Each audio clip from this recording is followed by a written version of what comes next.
Students, आज हम देखने वाले हैं यूनिट 4 को हम आज कंप्लीट इस वीडियो में कवर करेंगे। ठीक है, इस यूनिट में थ्योरी है और 5th यूनिट में भी थ्योरी क्वेश्चन ज़्यादा हैं। ठीक है, तो इन दोनों यूनिट को हम अच्छे से कवर करके चलेंगे एग्जाम में अच्छे मार्क्स के लिए। तो हम स्टार्ट करते हैं 4th यूनिट। ठीक है, तो सबसे पहले हम देखते हैं एक जो हमारा छोटा सा टॉपिक रह गया था कि टोकन्स क्या होते हैं, वो थोड़ा सा देख लेते हैं पिछले यूनिट का कि a tokens is a sequence of character that can be treated as a unit single logical entity.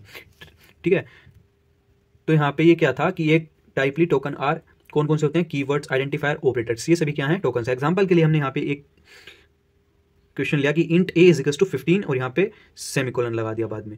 अब यहाँ पे क्या हुआ कि इसको हमको इनमें से फाइंड आउट करने हैं कि कितने हमारे पास यहाँ पे टोकन्स हैं। तो सबसे पहले हम क्या देखेंगे कि इंट क्या है, एक हमारा यहाँ पे टोकन है, इसको हमने नाम दिया कीवर्ड है एक। ठीक है, तो इस एक टोकन ही हो गया। ये क्या है, एक वेरिएबल है, एक टोकन ही हो गया। 2 एक टोकन ही हो गया। ये है एक ऑपरेटर, अर्थमेटिक ऑपरेटर। ठीक है, 3 यहाँ पे एक 15 वैल्यू है, कॉन्स्टेंट वैल्यू है, इंटीजर वैल्यू है, तो ये भी क्या हो गया, एक टोकन हो गया। उसके बाद ये सेपरेटर हो गए, तो ये हमारे पास कितने, 5 हमारे पास टोकन्स हो गए यहाँ पे। अभी इसकी तरह से क्वेश्चन भी आ जाता है कभी कभी 2 मार्क्स में, या फिर 2 छोटे छोटे क्वेश्चन दे देगा, 5 मार्क्स में वो क्वेश्चन लगा देगा किसी भी टॉपिक के साथ। ठीक है, जैसे कि काउंट करने हमको कि नंबर ऑफ टोकन्स कितने हैं गिवन एग्जाम्पल में। तो सबसे पहले एक हमने एग्जाम्पल लिया यहाँ पे।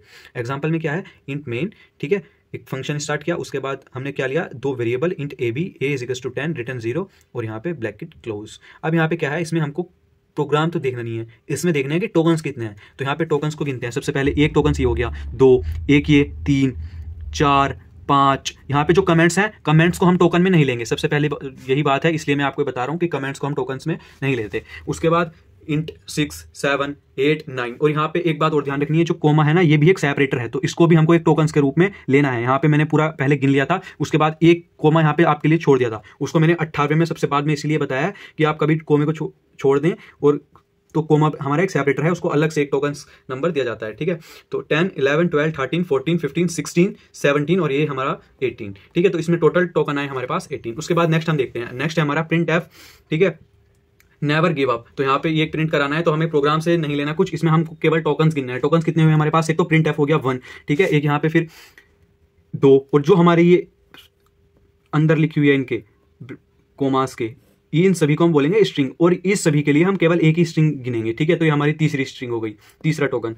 ये 4th और ये सेपरेटर 5th। तो इसमें भी हमारे 5 टोकन हुए। उसके बाद नेक्स्ट में इसमें क्या हुआ, एक टोकन 2, 3, उसके बाद एक सेपरेटर 4, 6, 7, 8। तो इसमें हमारे टोटल टोकन हुए 8। उसके बाद क्वेश्चन हम नेक्स्ट देखते हैं कि इंट 1, 2, 3, 4, 5, 6, 7, 8, 9, 10, 11, 12, 13, 14, 15, 16, ठीक है, 17, 18, 19, 20, 21, 22, 23, 24, 25, 26, 27। तो यहाँ पे हमारे टोटल जो टोकन्स हुए वो हुए 27। बहुत इजी हैं, आप एक बार यहाँ पे देख लिए, अब आप एग्जाम में इसको कर पाओगे, वरना अचानक से आपके सामने आ जाते तो आप फिर सोचते कि भाई ये तो हमने पहले देखा ही नहीं था।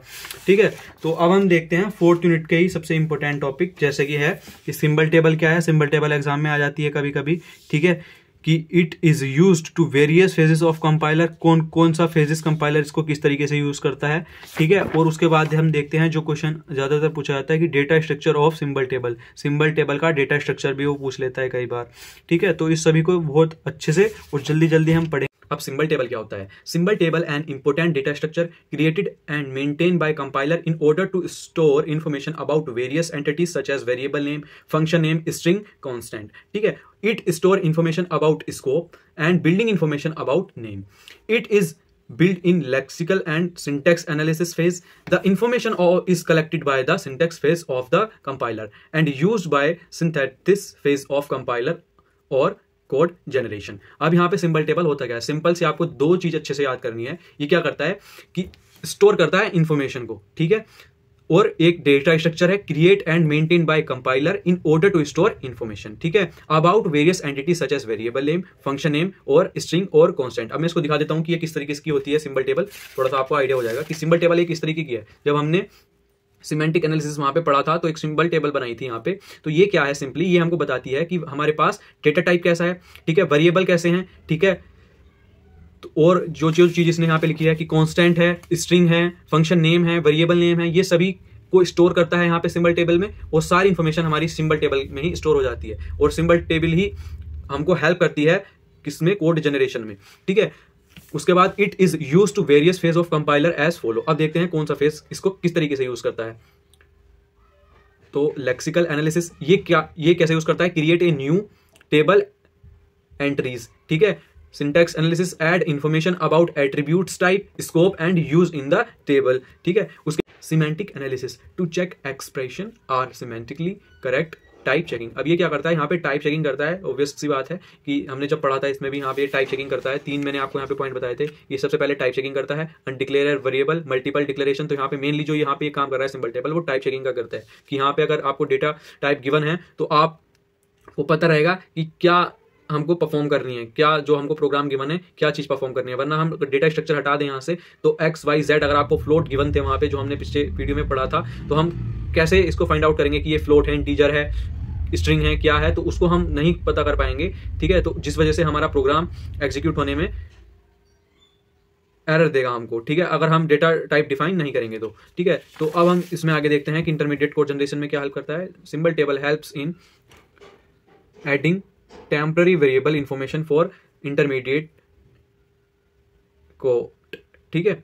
अब ये क्या करता है, सिंबल टेबल हेल्प करता है और ऐड करता है टेम्परेबल वेरिएबल को इन्फॉर्मेशन के लिए, ठीक है। Code optimization, user symbol table for machine depends optimization, code generation, user address information of identifier present in the table for code generation. अब ये क्या है, user address information of identifier present in the table of for code generation, ठीक है। अब यहाँ पे हम आगे बढ़ते हैं। आगे हमारे पास है information used by compiler for symbol table. सबसे पहले data type and name, declaring procedure, pointer to structure table और रिकॉर्ड। किसकी चीज के लिए हम इसको यूज कर रहे हैं, वही यहाँ पे लिखा है, डेटा टाइप एंड इसके नेम को जानने के लिए, डिक्लेयर प्रोसीजर, ठीक है, pointer to structure table, record, parameter passing by value by reference, number of types of arguments pass to function base address, ठीक है। अब आगे बढ़ते हैं। आगे है हमारे पास data structure for symbol table. सबसे पहला है लीनियर। लीनियर को देखते हैं, ये इजीएस्ट वे है टू इम्प्लीमेंट सिंबल टेबल, एक सबसे आसान सा रास्ता है, ठीक है। New name are added to the table in the order that they arrive. When a new name is to be add the table is first searched linearly to check whether or not the name already present in the table. अब सबसे पहले क्या करते हैं, कोई भी नाम जब हम इंसर्ट करेंगे, ठीक है, वो एक ऑर्डर में इंसर्ट करेंगे और उसको चेक करेंगे कि ये पहले से हमारा इंसर्ट है या नहीं है। अगर है तो हम उसको इंसर्ट नहीं करेंगे, अगर नहीं है तो हम इसको इंसर्ट कर सकते हैं। If the name is not present then the record for new name is created and as added to the end of list, ठीक है। और एंड से हम इसको यहाँ पे ऐड करेंगे, ठीक है। और जो हम इसको retrieval of information also done linearly, और लीनियरली हम इसको रिट्रीव कर सकते हैं। सबसे पहले क्या करेंगे, यहाँ पे एक अवेलेबल स्पेस रखेंगे। सबसे पहले हमारा नेम आया, ठीक है, जो नेम के साथ हमारी इन्फॉर्मेशन थी वो आई, ठीक है। उसके बाद नेम 2 आया, उसके बाद इन्फॉर्मेशन 2 आई। अगर हमारे पास यहाँ पे स्पेस है तो अब हम नेम 3 लिख सकते हैं और उसकी इन्फॉर्मेशन लिख सकते हैं, और फिर हमारे पास एडिशनल स्पेस अब, ठीक है। तो अब इसके एडवांटेज और डिसएडवांटेज देख लेते हैं।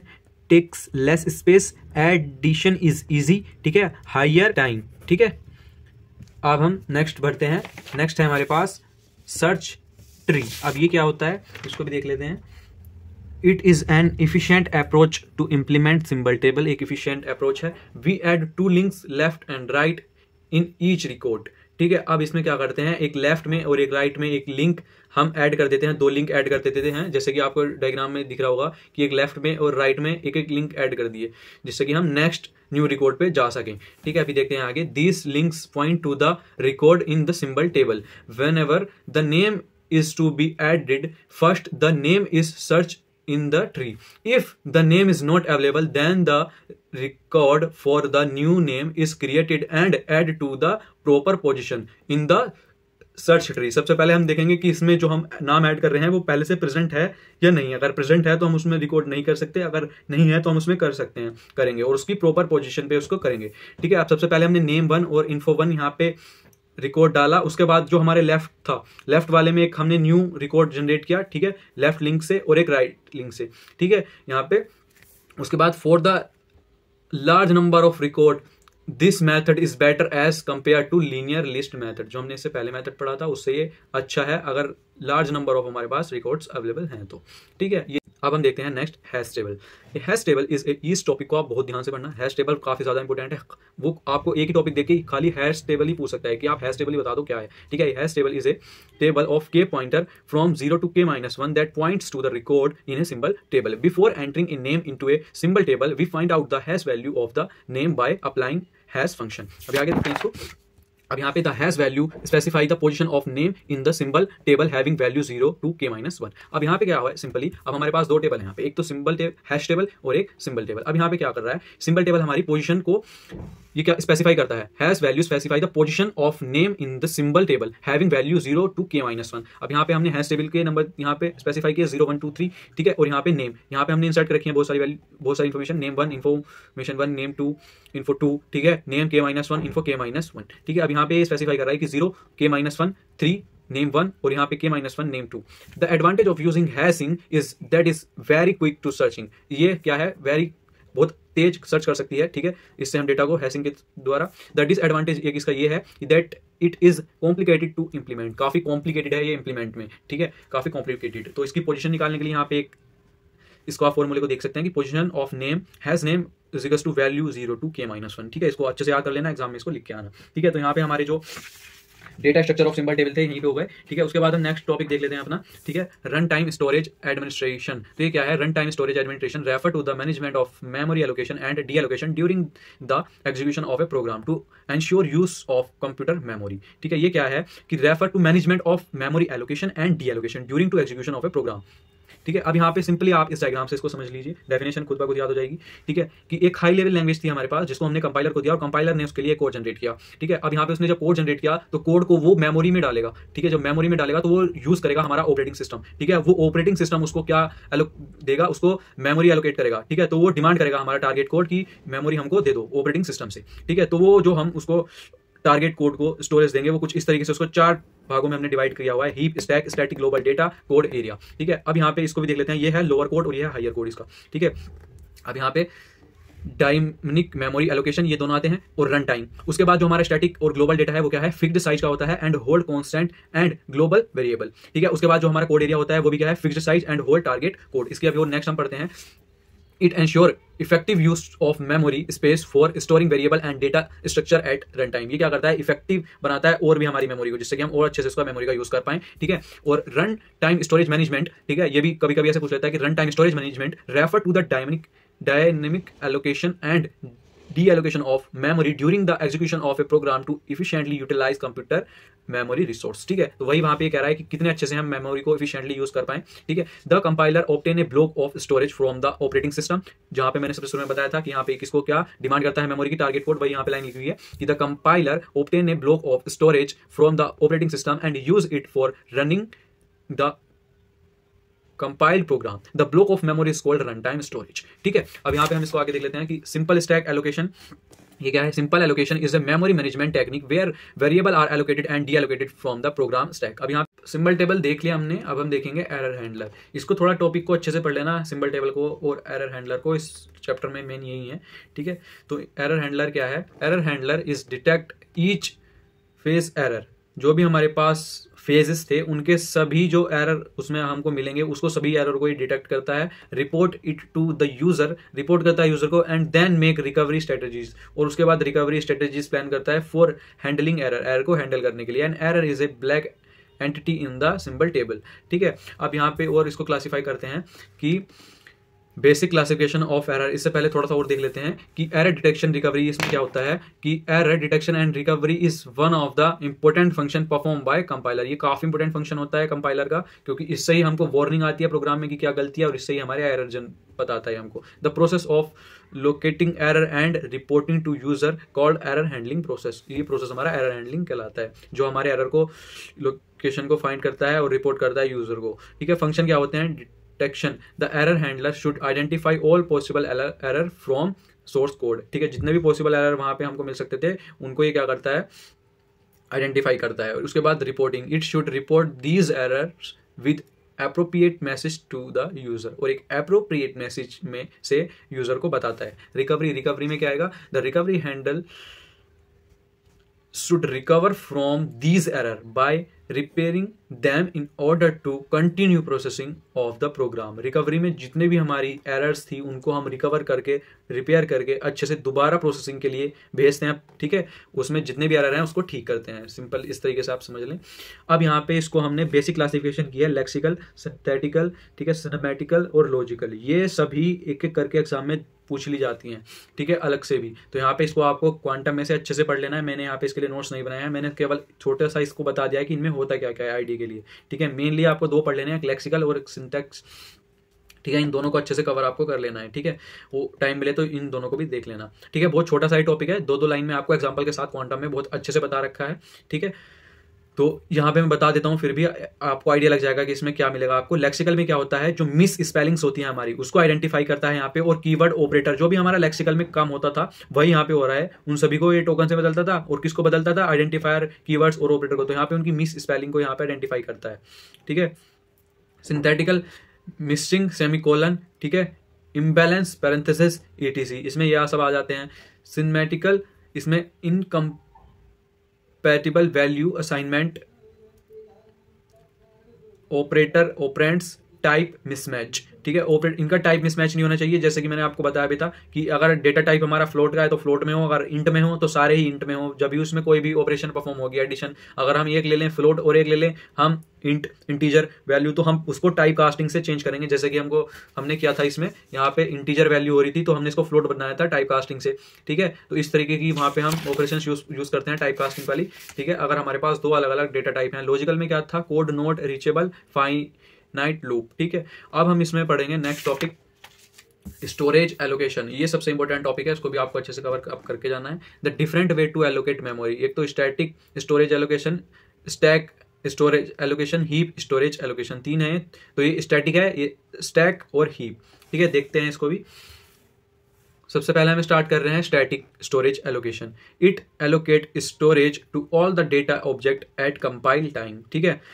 इन static allocation, the compiler can determine the amount of storage required by each data object. Static allocation reports the dynamic data structure, that means memory is created only at compile time and deallocate after program completion। ये क्या काम करता है, memory को इस create करता है किससे, कंपाइल टाइम पर, और डीएलोकेट आफ्टर प्रोग्राम कंप्लीशन, ठीक है। अब इसकी थोड़ी सी लिमिटेशन देख लेते हैं, एडवांटेज और डिसएडवांटेज। लिमिटेशन मैंने इसकी लिख दी है 6 पॉइंट बना के, कि fixed size, limited space, no dynamic memory management, wasted memory, no recursion, global variable issue. Advantage में क्या क्या आ जाते हैं, इफिशिएंसी, ठीक है, फास्टर एग्जीक्यूशन, ठीक है, रीडेबिलिटी, ठीक है, कंपाइलर ऑप्टिमाइजेशन। डिसएडवांटेज में inflexibility, limited resource utilization, hard to scale, ठीक है, प्लेटफॉर्म डिपेंडेंसी और वेस्टफुल मेमोरी यूजेज, ठीक है। तो ये इसके डिसएडवांटेज हुए। अब हम देखेंगे स्टैक एलोकेशन। स्टैक एलोकेशन काफी इजी है। स्टैक में क्या है, इसको आपने पहले पढ़ा होगा। तो stack storage allocation is a memory management technique where variable are allocated and deallocated on programs called stack, ठीक है। ये क्या काम करता है, where variable are located and deallocated on a program called stack. It follow last in first out principle. ये last in first out principal को follow करता है। मतलब यहाँ पे एक हमने एग्जांपल लिया इसका, सबसे पहले हम जो सबसे पहले जाएगा, ठीक है, वो सबसे बाद में निकलेगा यहाँ पे, और जो सबसे लास्ट में आएगा वो सबसे पहले निकल जाएगा। जो भी हमारा स्टैक यहाँ पे बनेगा, ये हमने स्टैक लिया हुआ है। पुश ऑपरेशन से हमने पहले 1 को इंसर्ट किया, 2 को, 3 को, 4 को, 5 को। जो हमारा सबसे बाद में इंसर्ट हुआ ना, वो सबसे पहले पॉप होगा, मतलब वो सबसे पहले यहाँ से डिलीट होगा, ठीक है। तो वही स्टैक स्टोरेज में होता है, ठीक है। उसके बाद इसकी लिमिटेशन देख लेते हैं। लिमिटेशन क्या है, size limitation, scope limitation, fragmentation, threads limitation, sequential allocation, ये सब इसकी लिमिट्स हैं। उसके बाद एडवांटेज और डिसएडवांटेज देख लो इसके। Automatic management, efficient allocation, local space, simplify code, compiler optimization, memory protection. Disadvantage में क्या आते हैं, limited size, static nature, risk of overflow, ठीक है। तो यहाँ पे ये हमारा स्टैक स्टोरेज एलोकेशन था। अब हम देख लेते हैं हीप में क्या होता है। Heap storage allocation. In heap allocation, heap is used to manage dynamic allocation, data structure and data object can be created dynamically. A contiguous block of memory from heap is allocated for activation, record or data object, ठीक है। तो heap क्या है, heap data structure and object can be created dynamically। dynamically हमारे जो object होते हैं, structure होते हैं, उसको create करता है, ठीक है। और यहाँ पे सबसे पहली लाइन में भी है, heap used manage dynamic allocation, dynamic allocation को ये यूज करता है। उसके बाद लिमिटेशन में manual memory management, memory fragmentation, slower allocation, risk of memory lakhs, limited system resource, ये सब इसकी लिमिटेशंस हैं। एडवांटेज और डिसएडवांटेज और देख लेते हैं। इसके एडवांटेज है flexible in memory size, reports large data structure, ठीक है, share memory, support of complex algorithm, ठीक है। और इसके ये यहाँ पे डिसएडवांटेज भी हैं, risk of memory, dynamic memory overhead, complex memory management, तो ये सारे इसके डिसएडवांटेज हैं। अब हम नेक्स्ट आगे बढ़ते हैं। नेक्स्ट हमारे पास टॉपिक निकल के आता है कि एक्टिव रिकॉर्ड क्या होते हैं हमारे पास, activation record, sorry. Activation record में क्या आता है, the information needed by single execution or a single activation of a procedure is manage use a continuous block of storage call and activation record. ये क्या करता है, हमारी जो information need by a single execution और single activation, ठीक है, उसको मैनेज करता है हमारा ब्लॉक ऑफ स्टोरेज, ठीक है, कॉन्टिन्यूअस ब्लॉक ऑफ स्टोरेज, ठीक है। एक सिंगल एग्जीक्यूशन के लिए हमारा जो एक्टिवेशन होता है वो उसको यूज करता है। If a procedure is non recursive, अगर हमारा प्रोसीजर नॉन रिकर्सिव है, then there exist only one activation, वहां पे एक ही एक्टिवेशन एग्जिस्ट होगा procedure at any one time, एक टाइम पर। Whenever if a procedure is recursive, तो यहाँ पे क्या होगा, several activation of the procedure may be active at the same time, multiple procedure यहाँ पे एक्टिव हो सकते हैं रिकर्सिव में, ठीक है, at the same time. The size of almost all the field of an activation record can be determined at compile time, ठीक है। The information in activation record is organized in a manner that enable easy access a execution time। ये क्या करता है activation, सबसे पहले size को बताता है, हमारे size of almost all the field of activation record, activation record ही हमारे साइज को बताता है, डिटरमाइन कर देता है compile time, can be determine at a compile time. The information of activation record, और इन्फॉर्मेशन जो होती है हमारी एक्टिव रिकॉर्ड की, उसको ऑर्गेनाइज्ड वे में, ऑर्गेनाइज्ड मैनर में अच्छे से एक्सेस करने के लिए एग्जीक्यूटिंग टाइम पर उसको अनेबल करता है, ठीक है, अच्छे से हम उसको एग्जीक्यूट टाइम पर एक्सेस कर सकें। अब यहाँ पे इसका ये एक आपको बना के आना है, ठीक है, इसको अब हम एक एक करके उठाएंगे और देखेंगे कि किसका क्या काम है, ठीक है। तो आगे बढ़ते हैं। सबसे पहला है हमारा general format of an activation record. सबसे पहला है temporaries are use to store temporary variable, यहाँ पे सिंपल एक टेम्पररी वेरिएबल को यूज करता है, ठीक है, स्टोर करने के लिए। लोकल डेटा, लोकल डेटा क्या है, holds data that are local to execution of a procedure, एक लोकल डेटा लेता है, ठीक है। उसके बाद मशीन स्टेटस, यहाँ पे this field is use to store information about the state of the machine before the procedure is called, ठीक है। उसके बाद एक्सेस लिंक, ये क्या है, this field is use to refer the non local data hold in their activation record. उसके बाद next control link, control link में क्या है, this field points to the activation record of the caller. Actual parameter, this field is used by the calling procedure to supply parameter to call procedure. उसके बाद return value, return value में क्या है, this field is used by call procedure to return as value to the calling procedure, ठीक है। उसके बाद इस सभी का हम यूज करते हैं एक पॉइंटर, इन सभी के लिए हम पॉइंटर को यूज करते हैं। पॉइंटर को हम यहाँ पे बोलते हैं CEP, current environment point, is used two point one of the field of the activation record, ठीक है। उसके बाद एक टॉपिक हमारा और यहाँ पे रह गया, इसको देख लो कि स्कोप रूल क्या है। स्कोप रूल को 2 टाइप्स में हमने डिवाइड किया है, स्टैटिक स्कोप रूल और डायनामिक स्कोप रूल। यहाँ पे स्टैटिक में क्या है, स्टैटिक में static scope also known as lexical scope, इसको हम लेक्सिकल स्कोप भी बोल सकते हैं, means that the scope of a variable is determined by its location in the source code, ठीक है।